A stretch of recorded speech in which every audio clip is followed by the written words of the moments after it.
to all. I'm Esther Buerki, the passionate creator behind the book Living Without Fear, which has touched many lives, and the co-creator of the Amazon best-selling Inspire Journeys. If you're eager to explore a world of endless possibilities, you've come to the right place. Know someone who could use a dose of inspiration from today's episode? Feel free to share this podcast with them. Please stay updated by subscribing to my newsletter, joining me on YouTube, and if you found value in what you heard, kindly leave a brief review or rate it on your preferred podcast platform with a sprinkle of stars.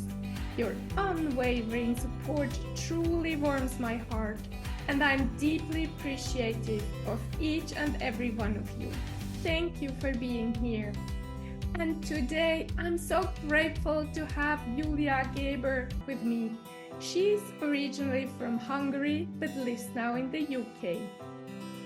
Julia is a mindset and performance coach who helps businesses and individuals thrive by working smarter, not harder.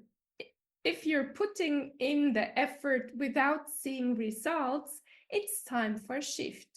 Julia also empowers women to discover their unique contribution and fulfill their true career mission. With a focus on building inner certainty, clarity, and compassion, Julia makes change feel effortless. Having experienced major life transitions, moving abroad, raising boys, and changing careers, she understands the power of embracing change to create the life you want. Welcome to the show, dear Julia. Hi, Esther. So glad to be here with you today. Let's jump right into the first question. What has been your turning moment or moments in life, Julia? That's a brilliant question. Actually, the first big turning point for me was when I was a teenager, actually quite young. I went through a sort of existential crisis, asking the question, what's the meaning of life? Why are we here? What's the point of it all? And I went on this search and I really annoyed my parents with this question. They were like, why can't you be just normal and just do what every other kid do? But I really wanted an answer for that question. And I kept going and going until I really find that the meaning of life is life itself. And I have to take it as it comes and make the most of every day, which was really creating me a new path where I kept being curious and wanting to explore more and more. And I also dig deep into philosophy, into all sorts of books to try to find a deeper meaning behind life.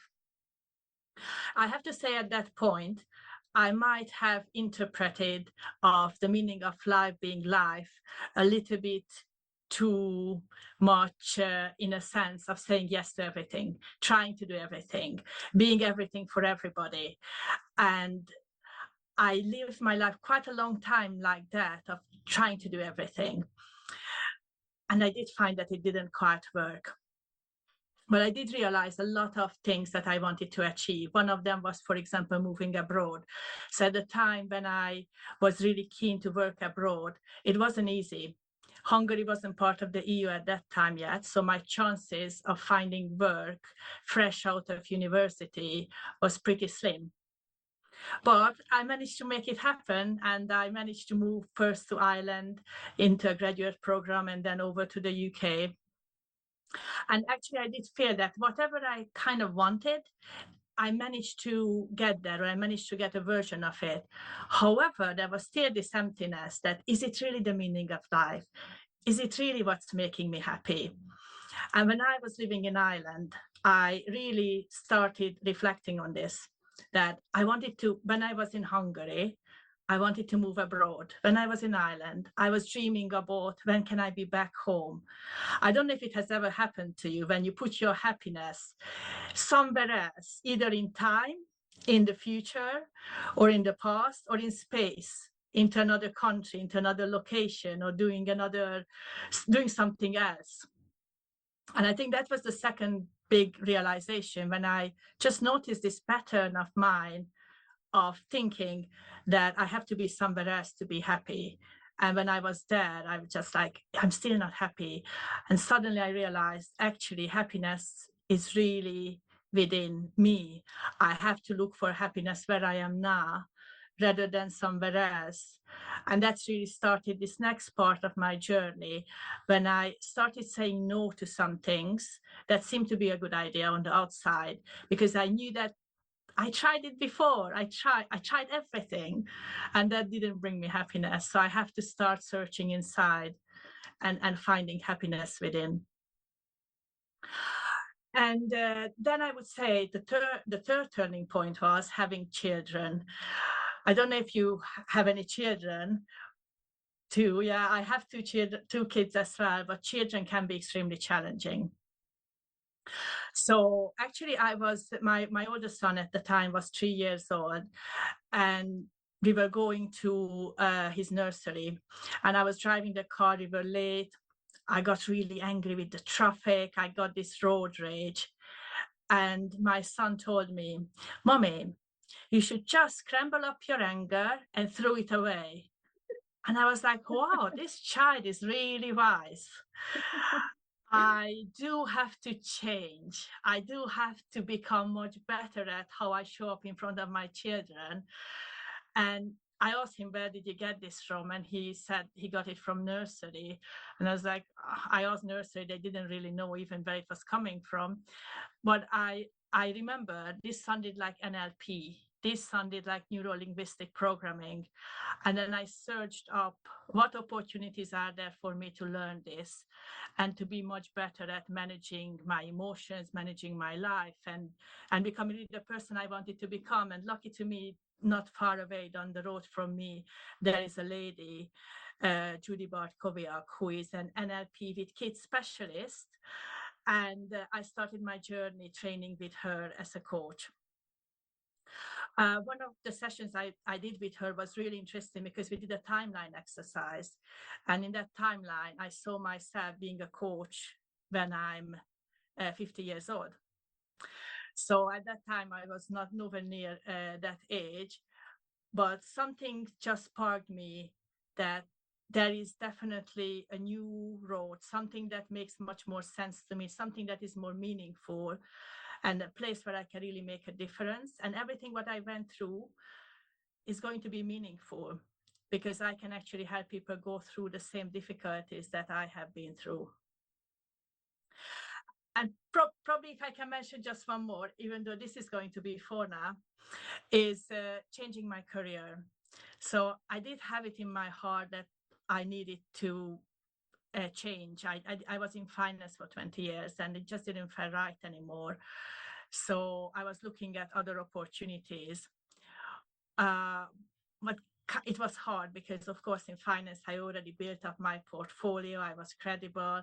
And moving over to become a coach felt really risky and not something that made sense. But I thought it's going to happen because I had this certainty within me. And this is where magic happened after actually my first UPW with Tony Robbins, or the company I worked for decided to transform the business into an agile business. And they were looking for coaches, agile coaches within the corporate environment. And this is where things started aligning for me. I looked into what these coaches do. I read all the books and it suddenly clicked. This is it. This is the job I have to go for. And when I applied, literally with zero experience, I did get the job because my manager said that, Julia, you just had this calling. I can't explain. I never given anybody any role with zero experience, but you clearly have the calling for this role. How you describe, how you explained, why are you applying and what would you like to do when you are becoming a coach. So I think that was also a big learning. When you have this clarity, you actually really able to explain, you're able to draw on resources that you didn't know that you had.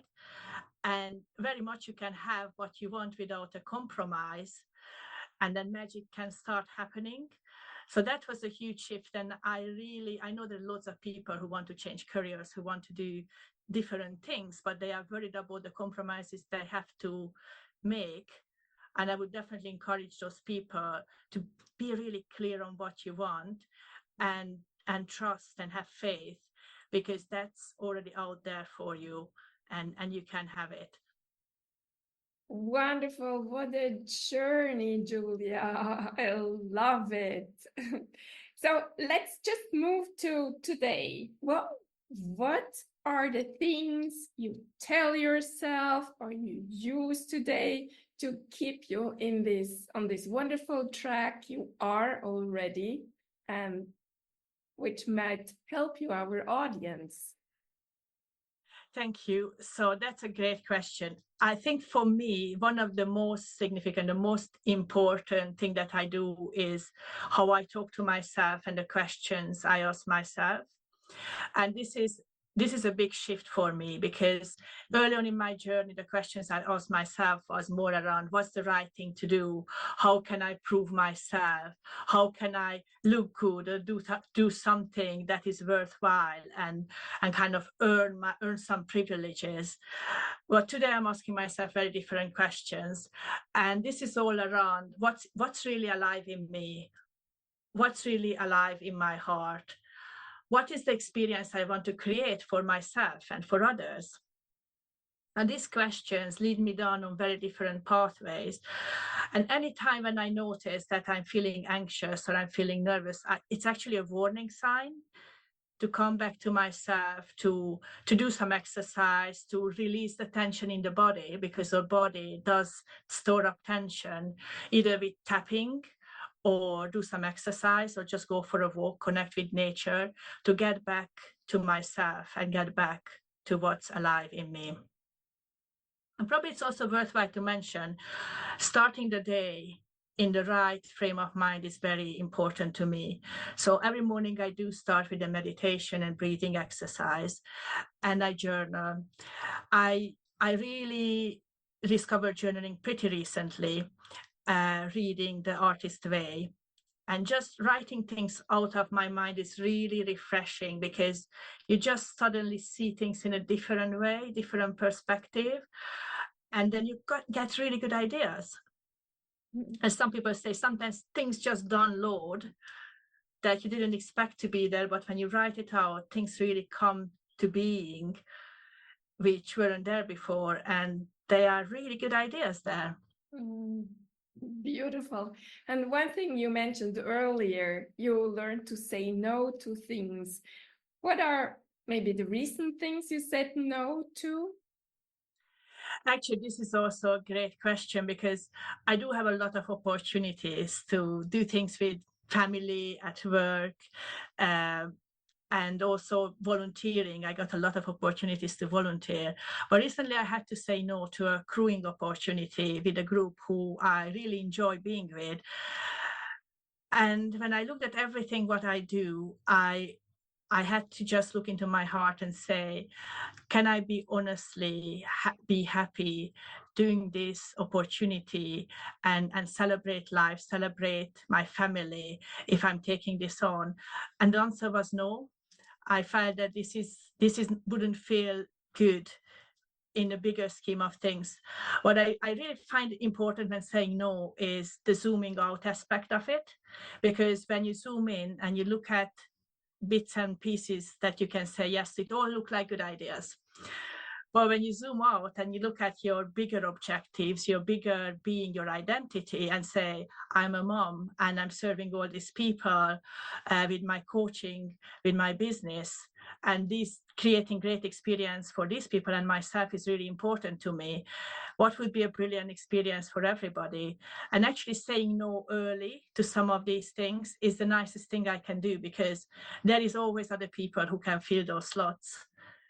But the experience that I'm having, my family is having, and the people I'm around with is having needs to be a priority, because that's my role to look after. Wonderful. And I love also what you said about he was 3 years old, your boy, and he already showed you something important. How old are they now, and what did they tell you recently? Maybe which also pushed some buttons, because I know that. Yeah, so my older one is 13 years old now, so he's a teenager, and the younger one is 8. And I think what really recently dawned on me, how quickly they are growing up, and the time that I'm spending with them right now is how important that is, because it's not going to come back. So for me, it really became a priority to spend time with them. And of course, they do push buttons, especially when they having so really not very meaningful arguments between each other. However, I do have interesting reactions to some of them. As an agile coach, I do things like using post-it notes and mapping out their arguments and explaining, so this happened first, this next, this next. Can you see the pattern, what's happening here? For example, to deal with some of the arguments. But I think what is most important, though, is paying attention to what's important to them, really listening and understanding where they are coming from. So actually, what I can tell you, that my oldest son used to be very afraid of roller coasters. And in June, when they went to a roller coaster park here in the UK, he didn't really go on many of the rides. But then he decided that he really wanted to overcome his fear.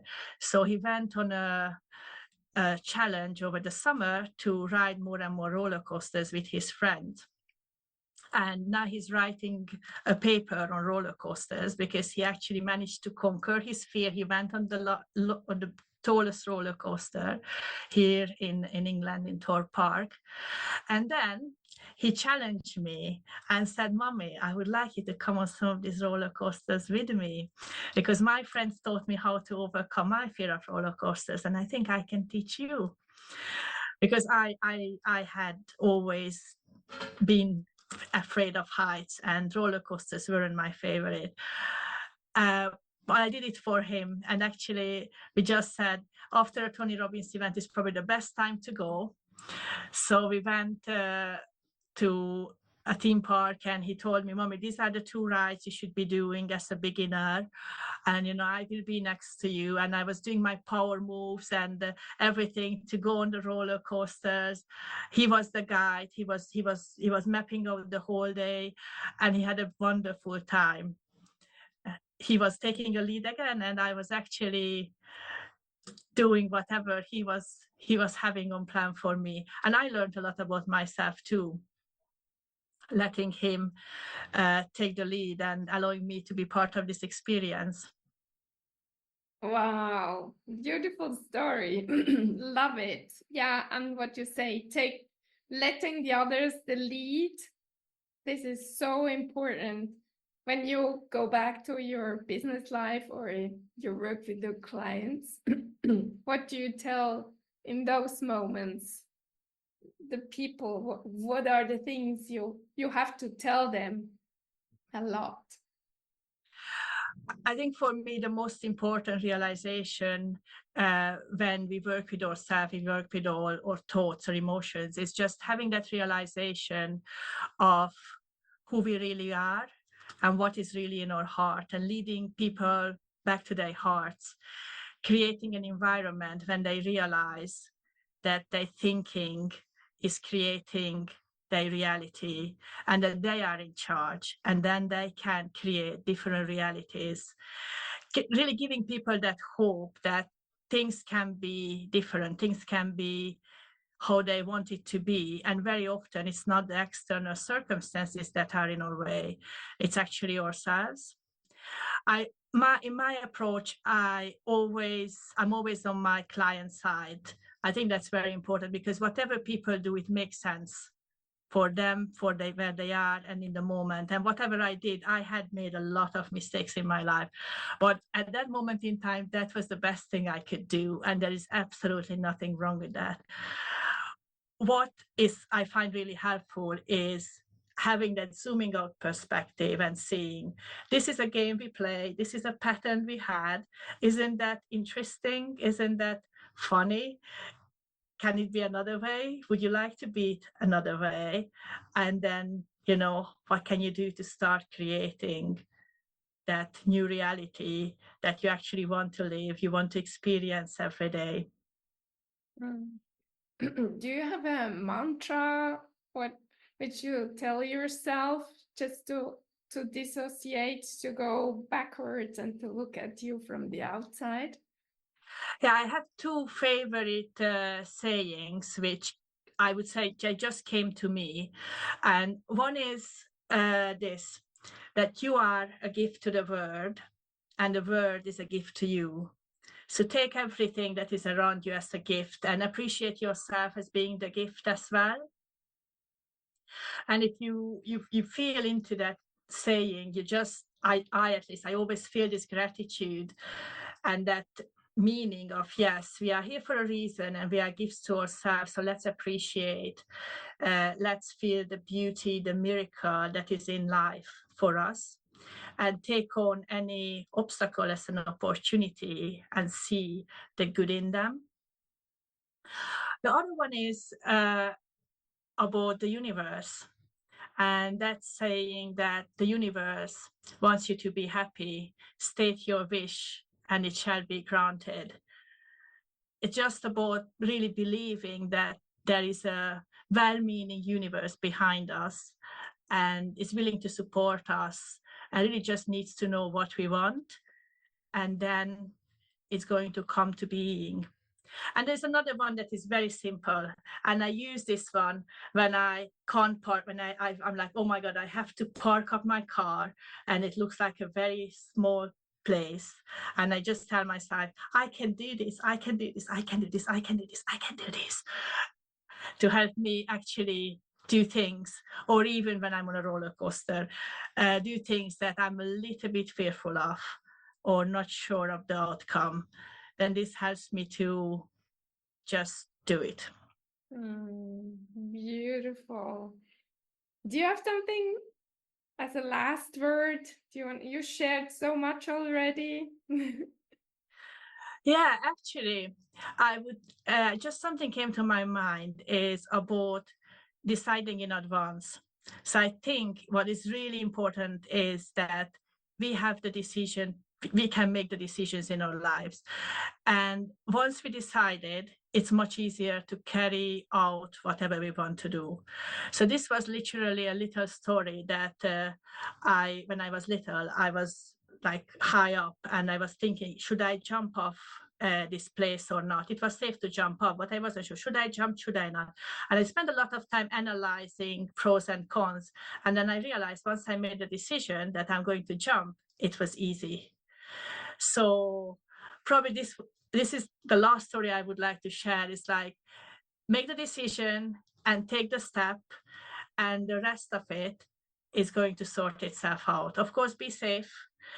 Measure up, if it's safe or not beforehand. But once you made the decision, there is no reason to look back, because the universe is there to look after you and grant your wishes. Thank you so much, Julia, for sharing. Beautiful. Thank you, Esther, for having me. My privilege. Yeah, wonderful. And thank you, dear listener, for spending your precious time with us today. And in case you feel worthless and nobody seems to like you, we tell you, you're amazing, we love you, and you're a gift to everyone who crosses your path. And please tell yourself these sentences over and over again. Have an amazing day and talk to you next week.